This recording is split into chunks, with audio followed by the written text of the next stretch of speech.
და მე მინდა ვთხოვ ემიგრანტებს, მეგობრებო, მეტი აქტიურობა, მეტი აქციები, მან პრეზიდენტების სასახლეებთან და რა ისეთ მიყუჩებულ ადგილებში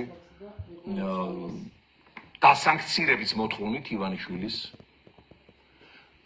თეთრსაბთან, რამბუიესთან, ბუნდესტაგთან, ვესტმინსტერი, ლონდონი, ცენტრალურ რომ მიიქციოს ამან პოლიტიკური ყურადღება მეტად და ამაზე ახლა ჩვენ ვამუშავებთ სქემას, უკვე აუცილებელია, ვინაიდან ანექსირებული ვართ მოსკოვის მიერ, ანექსირებული ვართ, ეს არის ფაქტი, ისეთ როგორც ახლა მე თქვენ გესაუბრებით, რუსეთის საელჩოებთან და წარმომადგენლობებთან ემიგრანტების აქციები.